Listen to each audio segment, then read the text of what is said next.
Welcome to the Sweat Simple podcast. I'm Brooks, and I'm an online fitness, nutrition, and mindset coach who's here to help you learn how to eat and exercise for real life, not just those perfect moments. Because let's be real, there is a lot of conflicting information online, and it can be hard to know what's legit and who to trust. In every episode, I'll be sharing the science and psychology behind health, fitness, and long-lasting behavior change, but I'll also be sharing practical, real-life application because all of the best info in the world only matters if you can apply it to your real life.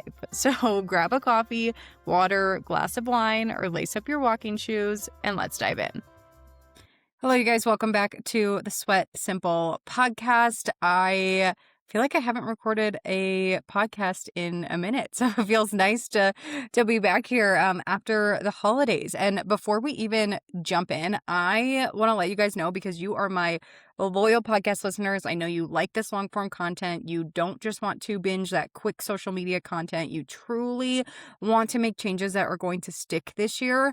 I'm hosting a free workshop on January 25th, why you know what to do, but still don't do it. If you are stuck in this never-ending cycle of making the perfect plan, but never actually following through with it in the moment, this workshop is for you. In less than 60 minutes, you are going to leave with a plan to stop this on-track, off-track cycle and build consistency that is going to hold up in your real life.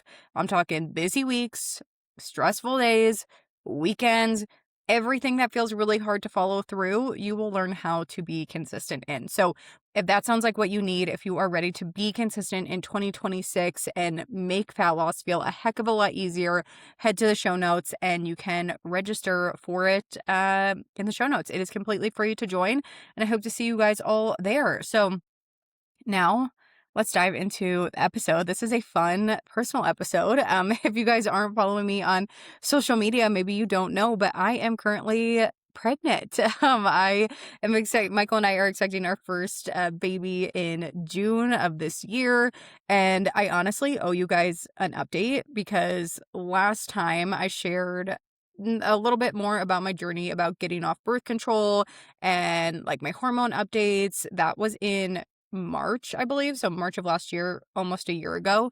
And at that time, I truly thought that everything was smooth.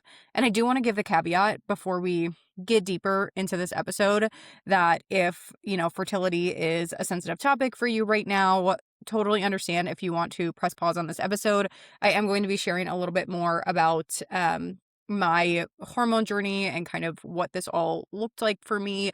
But at the end of the day, I know that comparatively, we had a very straightforward path to trying to conceive. So if this is something that you are not in the right headspace for, you are not interested in hearing more about fertility right now, please protect your peace. Press pause on this episode. Don't continue listening to it, because I know that it can be a sensitive topic, especially if you are deep in it. It can be really tough to hear someone else talk about it. So if you feel that way, totally understand. Know that I am sending you all the love and all the good vibes. And yeah, totally support you during this time. But anyways, back to my little hormone journey. So when I gave you guys an update on the podcast in March, a lot of that update was around how I had a lot of concerns around going off of birth control. I had a lot of anxiety around it. I think I was just nervous about, a big change. I thought I was really going to have a lot of changes in my body. And what I shared in that podcast is still true, and that I didn't have a ton of big changes in my body. Like I, at the time, didn't experience hormonal acne. That changed. But in terms of, my overall mood and energy and that all was a positive. That was like a huge positive of getting off of birth control. And even, I think I did have some concerns around what would this mean for like my appetite. And I'd heard horror stories of people having these like terrible symptoms where their hormones were like completely out of whack and they ended up gaining a ton of weight in a very short period of time. So I just had a lot of concerns that I would feel very out of control in my body. And I'm happy to report that that aspect was still very much true. I still felt like I didn't feel like I had many changes in that regard in general. And I also got my period back immediately. So I thought I was good because when I had talked to my OBGYN about getting off birth control, I was like, what should I be considering? Is there anything that I should really be, doing to kind of like prepare my body for this, to prepare myself for this? And she was very casual about it. And she always just said, as long as I got my period back within the first 3 months of going off of birth control, then I was fine. And if that didn't happen, then I should, give them a call and there were things we can talk about. So I got my period back the first month, so I thought I was good. But I guess I didn't at the time truly understand what it meant to get back to a regular cycle. Like I thought getting your period, getting it at a regular time, your cycle was the same length. I thought that meant your cycle was quote unquote regular. And I do want to give the reminder that I am not an endocrinologist. I would say I have an above baseline knowledge of female hormones and supporting healthy hormone production through nutrition because of the work that I do, but it's not my level of expertise. I'm not looking at labs. I'm not helping clients with specific hormone related issues. That is out of my scope of practice. So a lot of this in regards to cycles and hormones and getting off of birth control, I'm learning for the first time. And some of you may have this experience also if you're coming off of birth control. Like I did not receive a ton of education about women's cycles and female hormones and all the timing of all of this. And if you came off birth control, you might have that same experience where you didn't really know any of this and you're learning it very much in real time. So just a reminder, like I am sharing my personal experience here. I'm not sharing any sort of expertise here. This is just me as your friend Brooks chatting more about my experience. So I do want to say again, overall getting off birth control, very positive experience. I really liked seeing the energy changes throughout the month. I felt a lot more in tune with my body, really being able to recognize how my mood, my energy, my creativity, even my anxiety was like shifting every month. I truly have felt more in tune with my body, and I truly felt like I developed a lot of trust for my body since getting off of birth control. And because I got my period back that first month, and it was coming right on time every single month. My period was about the same length. My entire cycle was about the same length. I thought that meant my period equals regular. I thought I was adjusted. My body like immediately got it right after going off birth control. And I thought it was in the quote unquote clear for any sort of hormone issues or anything like that.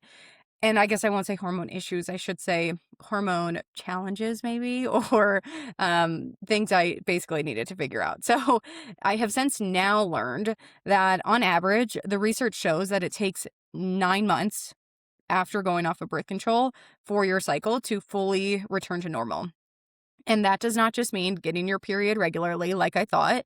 It means timing of ovulation, the actual length of your cycle, the length of your luteal phase. So we're not just talking about did you get your period back or not? Are you getting your period every month or not? We're truly talking about everything that goes into your cycle. It takes on average 9 months after going off birth control for all of that to regulate. So obviously some women are a little bit shorter than that. Some women are a little bit longer than that, but I just personally wish that I had known that going into it. I wish that my doctor hadn't given me that 3-month marker. I wish that she had explained a little bit more about what that meant. Because one, I probably would have adjusted when I actually went off of birth control. And then two, it also would have made me be more chill about things. And I would have given myself a little bit more time. I don't regret how we got here. I don't obviously regret at all the fact that I am pregnant right now. I think the timing ended up all working out for a reason. I just wish that I had come into this armed with more information about what was normal, what was regular, as opposed to immediately thinking that something was wrong and it wasn't something that would fix on its own. I felt like it was something that was my quote unquote normal cycle, had always been my quote unquote normal cycle. And I was, maybe always going to have these issues. So it was something that I needed to fix moving forward. And just to give you guys some little baseline information about your menstrual cycle. If you don't know, if you are brand new to this, you have no idea, we as women have 4 phases of our menstrual cycle. So day 1, and this is I mean this is always, but this really follows it when you are not on some sort of hormonal birth control. So day 1 starts at the first day of your period. So this is menstruation. Then you move into the follicular phase. So this is typically when you have the most energy, when you have the most creativity, all that good stuff. And then you have ovulation. So this is when you actually ovulate. This is usually happening around day 14 of your cycle. And then you move into the luteal phase, which your luteal phase should be about 14 days. That's when the fertilized egg, if it's fertilized, is either implanted and you become pregnant, or you don't have a fertilized egg and you prepare to actually shed your uterine lining before your period. So some things to know is that every woman is unique. So some women obviously have a shorter period, which can then lead to a shorter overall cycle. Some women have, ovulate a little bit earlier or later than day 14. So these are really just averages, and it can even vary itself month to month. But it is important to note for this podcast and for what I'm about to share, typically the luteal phase for all women is pretty set period of time. So that really should be almost a full 14 days. Timing of ovulation can vary, timing of your period can vary, but your luteal phase should really be those 14 days, especially because of what I'm about to talk about. And it should be noted too that timing of ovulation can vary, but the later you ovulate, as my doctor explained it to me, the lower the egg quality tends to be. So, when we were thinking about a regular cycle, we really want to see ovulation time around that day 14, not something like day 20. And then we really want that luteal phase to be 14 days. So back to why all of this matters in regards to me currently being pregnant. So I have been using Aura Rings plus Natural Cycles to track everything since I went off birth control. So I was using it originally to prevent pregnancy, and then you can switch the mode to plan for pregnancy, and then even go into pregnancy mode. That's what I use it for right now. It gives me a little update every week as to where I am, which is really nice. So in May, so at that point I had been off birth control about 5 months. I got a notification from Natural Cycles again, I thought everything was normal. I got my period back. I was getting my period on time every single month. My cycle was about the same length. I thought I was golden. And then in May, I got a notification from Natural Cycles that my last cycle was irregular. And the reason it gave for the irregularity is that the length of my luteal phase, and at this time, given the caveat, did not know that your luteal phase should really be 14 days. Had no idea. So the length of my luteal phase, that cycle was only 7 days, and they consider anything under 8 days to be short. So after I got that notification, I started to dig in a little bit more. And this is why I'm actually really grateful that I use Natural Cycles and Aura Ring, and I actually do recommend it because it gave me a lot of data to then bring to my doctor, and a lot of data for myself to better start to understand my cycle and what was actually happening.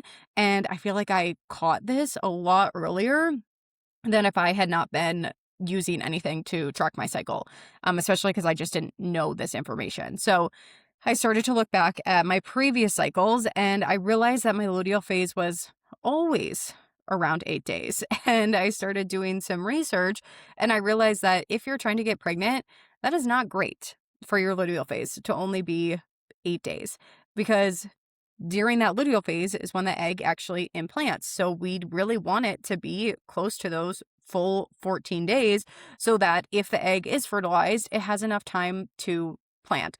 If, your luteal phase is much shorter, it can lead to a lot more chemical pregnancies, so really early miscarriage. So that luteal phase and the length of it is important. So I immediately messaged my doctor, just letting her know, hey, my luteal phase is a little short. Is this a problem? What do you recommend? And she recommended coming in for blood work.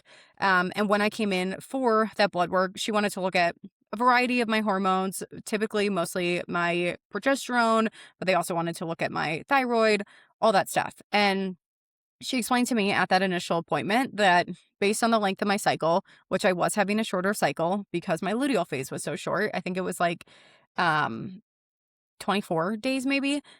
She explained that my cycle, because it was so short, I was either ovulating much earlier in my cycle and natural cycles just wasn't accurate and wasn't picking up my ovulation accurately, or I wasn't ovulating at all. Because she was basically like, a short luteal phase should be 10 days, not 8 days. And I was kind of frustrated by that because I did trust natural cycles. I showed her all of natural cycles uses temperature tracking to kind of confirm ovulation after the fact. And every single month, I had a very clear big spike up in my temperature. And the reason your temperature spikes up is because your progesterone spikes, which progesterone spiking means you ovulated. So I had all of this data to show her that I thought I was ovulating. I thought I was ovulating on this day, and I just had a short luteal phase. And my doctor didn't seem to think that tracking, and I will say this is no longer my doctor anymore, but she did not seem to think that tracking temperature was a good way to track and confirm ovulation. And I'm fully with her. Like, I want to do the blood work too.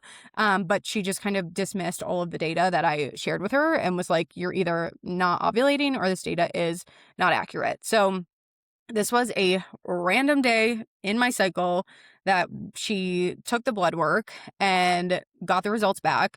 My progesterone was not high enough to show that I had ovulated at that time in my cycle. So according to my then doctor, she just told me I wasn't ovulating and they needed to send me to a fertility clinic to figure out what was going on.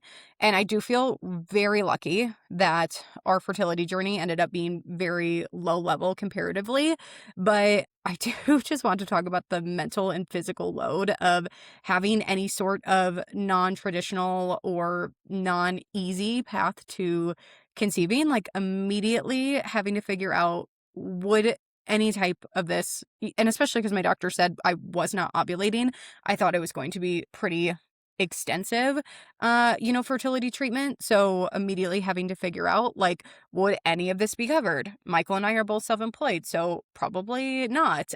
We had to call all of these different clinics and make sure that any of these places even took our insurance. My doctor also had recommended a few very specific clinics because she wanted to make sure that they weren't pushing us to IVF because she didn't think that we needed that. And all of a sudden, it just felt very overwhelming all at once. I went from like, I think I have a short luteal phase, I think I have low progesterone, to being told I might need IVF. And it just feels all of a sudden like a lot of time and money that you weren't expecting, basically overnight. And luckily, my therapist also actually happens to be a pre and postnatal counselor, or I don't know what her exact certification is, but she was really helpful in describing that the reason that your gynecologist will typically send you to a fertility clinic is because OBs and gynecologists are baby, pregnancy, female health experts. They are not hormone and fertility experts. So I'm actually really grateful that when my doctor thought it was something fertility related, she immediately kind of sent me to the expert because it turns out that their initial assessment was incorrect. So I'm glad that we immediately had the opportunity to go a different path and kind of get some help from the experts. So that was at the end of May. And then we went to the fertility clinic at the end of June, and I came armed with all of my data at that appointment. I came because all my blood work outside of my progesterone came back great. I didn't have any other, outlying issues that they were concerned about. My thyroid looked great. Like, everything looked awesome, except my progesterone just at that time in my cycle showed that I hadn't ovulated. So I went to the fertility clinic with all of that blood work. I went with all of my natural cycles report. I came with the data to say, like, hey, I think I am ovulating. And they agreed with me. And she basically shared with me that when you are doing blood work specifically to figure out this sort of issue, it's really important to do it at a specific point in your cycle. So doing blood work on that random day that my doctor took it didn't really tell us anything, because if I hadn't ovulated at that time, then of course my progesterone wouldn't have spiked yet. So it wasn't really helpful. So instead, what they wanted to do is plan my blood work around my next cycle. So it was like X number of days post when I had a confirmed ovulation from ovulation strips and from my temperature data, then they would take my progesterone. And the great news was that when we did that blood work at the specific time, it showed I actually was ovulating, but my progesterone was pretty low. And that's why my luteal phase was so short. It's just because my progesterone was low. And so then once we were armed with that data, we could decide what we wanted to do. They were recommending taking progesterone, which I was definitely open to, but at the same time, I didn't want just a Band-Aid fix. Like, I wasn't sure if at the time, because I didn't know that it takes longer for your cycle to regulate after going off hormonal birth control. I thought that maybe this was like a deeper hormone issue that I wanted to fix long term, as opposed to just, slapping a Band-Aid of the progesterone on it. And in typical me fashion, I just threw everything at the problem. I was like, okay, this is a quote unquote problem that I could just solve. And because of that, it is hard to say exactly what quote unquote worked, what was helpful. So I just kind of did everything that I thought would help my progesterone production. So I did start taking the progesterone. It was like a very low level. I went to acupuncture, which honestly, I'm glad I went there because I just love acupuncture now. I have never felt more relaxed in my life. That was really helpful. I worked with a functional health coach to help increase my progesterone. So my overall nutrient balance was good. Like, obviously I, again, have a foundational knowledge of this. I know what I should be eating for healthy hormone production, but no surprise, my stress levels are pretty high, and I don't feel that they are high though, if that makes sense. Like, I have just kind of gotten used to operating at such a high level of stress, and that I don't even feel stressed. I don't ever feel like mentally stressed, and I don't even really ever feel it in my body. But even if you're not feeling it, even if you're not mentally stressed, that still can live in your body and it can impact your progesterone production. So with my coach, I did a lot of nervous system regulation in general. So we scaled back the intensity of my workouts a little bit. I was still strength training, but I was working in like higher rep ranges as opposed to working in those low rep ranges. I started incorporating daily like central nervous system regulation. So I was doing a lot of meditation and things like that. And I started to limit caffeine, which I'm actually really glad that I did that because I have been feeling so much better without having caffeine every day. So even before I got pregnant, I cut it out completely at one point, and then now I would say I have it. I have like 1 to 3 half caffeinated drinks a week. And that has felt great because then when I do have it, I feel like I'm actually getting that burst of energy. So awesome. So I did basically all of that. Like I said, I just threw every single thing at this. That was in early August. And then I did get pregnant at the end of September.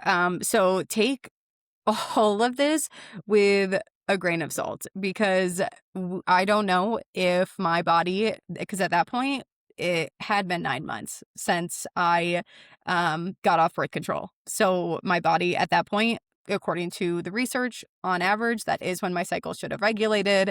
I was taking the progesterone. I was doing acupuncture, which some people say supports fertility. I was doing all of this central nervous system regulation to help my progesterone production. So I was doing everything. And I don't know if any of it was helpful. I don't know if it was one specific thing. I don't know if it was all of it together. I don't know if it was just the amount of time that had gone by.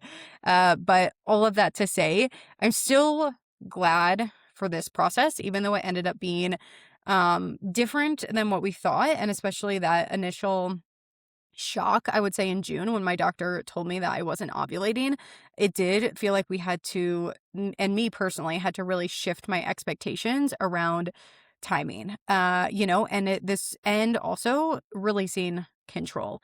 This process really taught me how to slow down It taught me how to trust my body a lot more, which was really cool. Like actually starting to understand my cycle, actually starting to pick up trends in my body, really getting to the place where I trusted my body to get pregnant when, the timing was right, as opposed to that very beginning where I was like throwing every single thing at this when I first got that news in June.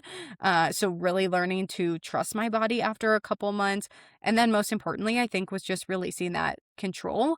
And I'm really glad that I had that opportunity to release some of that control before getting pregnant, because obviously there are a lot of things during pregnancy that are out of your control, and you do just kind of have to trust your body, and you do just always have to be, hoping for the best and trusting that everything is going to work out. And if, there is something going on, that you can deal with that mentally and physically. So really glad that we ultimately went through this. I think everything happens for a reason, even if it was unexpected and not the path that we originally chose.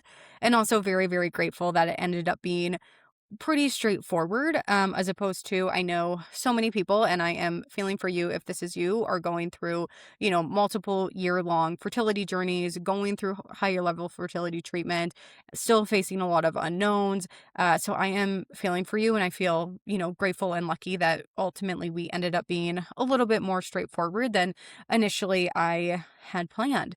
So that is really all I've got for you guys. I honestly just wanted to share an update, since honestly, the last update I gave you was last March, which was like, everything is great. It was so easy to go off birth control, to a lot actually happened between then and now being pregnant.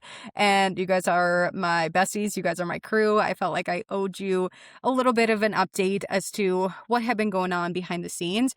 I think, when I was deep in it, there were just so many unknowns, and I was very much in that process of trying to release control. So I wasn't ready to be talking about these things. But now that it's, been almost 6 months since we were kind of going through this, I do feel happy to share. So if anyone is going through something similar, or if anyone just has any questions at this point now, I feel like I am a short luteal phase expert, not from a professional standpoint, but from a friend sharing information standpoint. So if you do have any questions, if there's anything you want to chat about, please do not hesitate to shoot me a DM.